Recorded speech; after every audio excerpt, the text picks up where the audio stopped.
I really don't care what happens to her at all. I don't care. Like, everybody they tiptoe around with this social media. But what y'all don't get is that it be real consequence for y'all little flexes, y'all quick flexes for $300 that you need. It be consequences. The courtroom was supposed to be a place of order, of quiet rules and calm decisions. But on this day, it transformed into something heartbreaking. As the hearing continued, tension was already thick in the air. Teyana Taylor and Iman Shumpert sat across from one another, flanked by their legal teams, eyes locked on the judge. Then came the moment no one saw coming. A voice, small, innocent, and trembling, cut through the noise of legal language and grown-up frustration. Their daughter, allowed to speak privately to the judge, asked a single question that would ripple through everyone in the room. Why Iman only? Those 3 words stopped the courtroom cold. The judge's pen froze mid-sentence. Teyana covered her mouth. Iman blinked, stunned. It wasn't a statement. It wasn't an accusation. It was just a question from a child trying to understand why the people she loved most couldn't seem to love each other enough to stop fighting. And suddenly, this wasn't a custody case anymore. It was a crisis of love, trust, and heartbreak laid bare. Once upon a time, Teyana and Iman were one of Hollywood's dream couples. Red carpets, sweet family moments, matching outfits. It all seemed like a fairy tale. But now, they found themselves battling not over headlines or rumors, but for custody of their child. The courtroom had become their battlefield. Both had arrived with tired eyes and stiff postures, lawyers flipping folders and whispering strategies. But it was clear this wasn't going to be just another procedural update. Something was brewing. The energy in the room was heavy. Reporters waited outside for news, but what happened inside wasn't just newsworthy, it was heartbreaking. Because while both parents were focused on building arguments, no one realized their daughter was watching, listening, and finally ready to speak. And when she did, she cracked open something no lawyer could fix. During a closed-door session that allowed the child to speak directly to the judge without her parents in the room, the unexpected happened. Insiders say she sat still at first, nervous, glancing between the judge and a stuffed toy she held tightly in her hands. Then, in the quietest voice, she asked, "Why does Daddy get everything? Why Iman only?" That one question, so innocent, so pure, hung in the air like smoke. The room reportedly fell into silence. Even the judge, who had maintained a calm demeanor through weeks of bitter legal back and forth, appeared visibly shaken. It wasn't what she said. It was what it meant. That a child felt the imbalance. That she noticed. That despite all the legal papers and court transcripts, the truth had come from the person it all was supposed to be about. And no one was ready for that truth. What followed next was a judge no longer willing to play referee. According to courtroom witnesses, the judge addressed both Teyana and Iman with a level of seriousness that caught everyone off guard. "This is no longer about you," he said. "It's about her. And she's hurting." He reprimanded both parents, making it clear that their choices, both in and out of court, had left their child feeling abandoned and confused. "She feels like she's not enough for both of you. That is not acceptable." Teyana reportedly wiped away tears as she looked down at her hands. Iman sat still, jaw tight, refusing to make eye contact.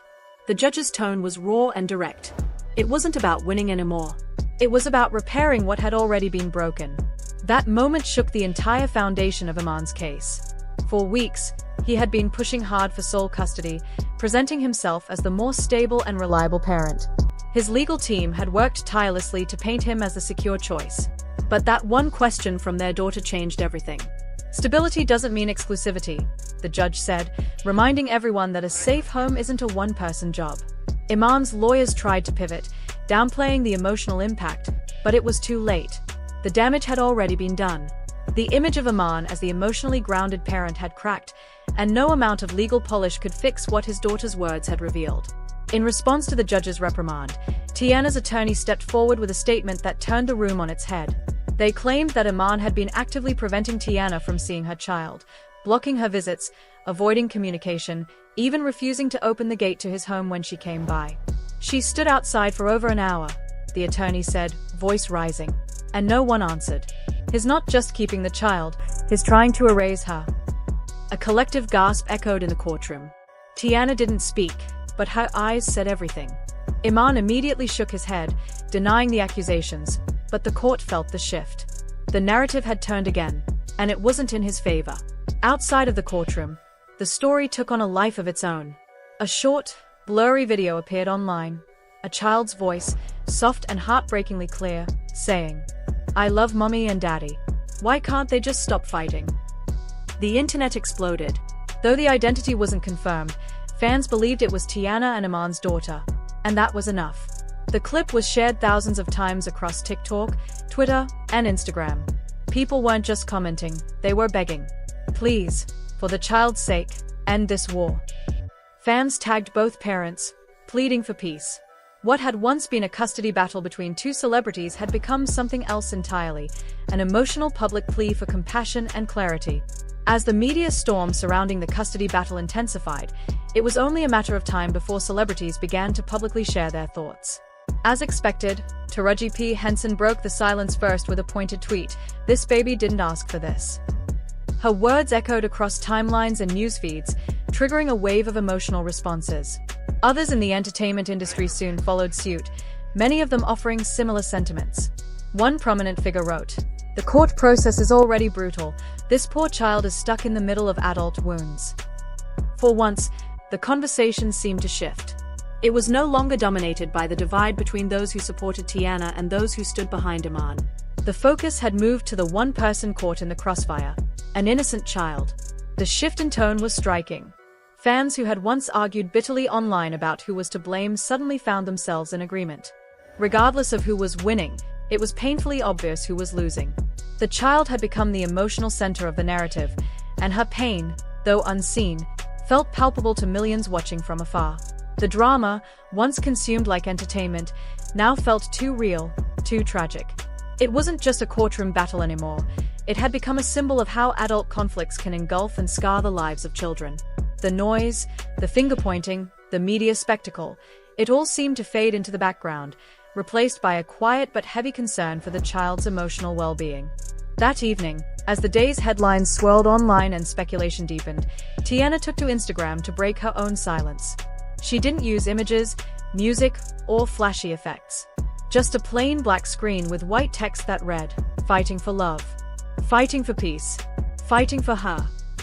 The post was immediate, raw, and open to interpretation.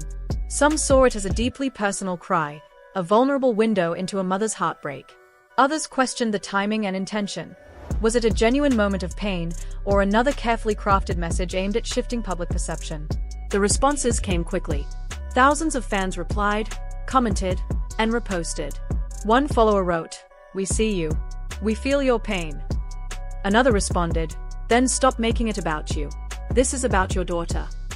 The divide was clear. Some were moved, others were skeptical. The post sparked fresh debate, not just about the case, but about how much of this battle should be public at all. Every word shared, every post published, was now part of the larger story. And that story had become as much about image management as it was about legal outcomes. The line between sincerity and strategy had blurred, and no one was quite sure what to believe anymore. Just as the internet was beginning to settle into another cycle of speculation, Iman broke his own silence. For weeks, he had remained quiet, letting his legal team and public demeanor speak for him. But now, he tweeted a short, carefully worded message. "I will never stop protecting my child, no matter what narrative is out there." The tweet was short, but its impact was immediate. Some read it as a direct response to Teyana's Instagram story. Others saw it as a subtle but clear attempt to reaffirm his identity as a father who was calm, grounded, and focused on his daughter's best interests.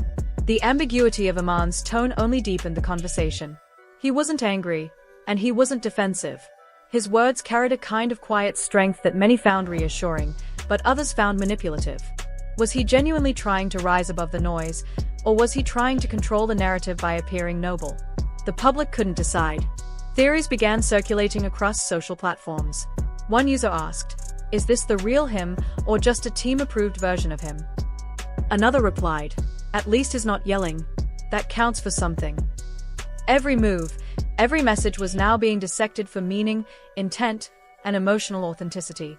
What had once been a straightforward legal conflict between two parents had evolved into something far more complex, a public battle over storytelling, sympathy, and perception. And in this battle, truth and performance were nearly indistinguishable. Each parent seemed to be speaking in carefully crafted soundbites rather than direct conversations. There were no interviews, no sit-downs, no joint statements, just vague quotes and quiet digs, filtered through the lenses of Instagram stories and tweets. Meanwhile, the child at the heart of it all remained unseen, unheard, but never far from the minds of the public. Her name wasn't trending, her face wasn't in the headlines, but her presence loomed over every post, every comment, every piece of content. The situation, once sensational, now felt solemn. Fans weren't cheering or choosing sides as loudly anymore. Instead, there was a collective pause, a realization that behind all the glitz, all the celebrity, there was a child waking up every day to a world that now saw her family as entertainment. And so, the spotlight stayed on. But it was no longer illuminating just the drama. It was shining harshly on the cost of that drama, the way fame distorts intimacy, and how personal pain gets turned into public debate. It was a reminder that no matter how glamorous or composed someone might appear online, the truth is often far more fragile. In the end, it wasn't about who spoke louder or who cried harder. It was about who the world chose to believe, and whether, in all the noise, anyone was still truly listening to the quiet needs of a child. One courtroom hearing. One innocent question. Why Iman only? And everything changed. That child's voice shattered months of carefully crafted legal narratives. It exposed the cracks in both parents' strategies and reminded everyone what was truly at stake. The judge made it clear, this isn't about power or pride. It's about a little girl who just wants peace. Now, as the case moves forward, the pressure is higher than ever. Will Teyana and Iman finally put their differences aside? Or is more heartbreak waiting just around the corner? Hit that like button, drop your thoughts in the comments, and don't forget to subscribe. Because if this hearing taught us anything, it's that the next twist might not come from the parents, it might come from the one voice that matters most.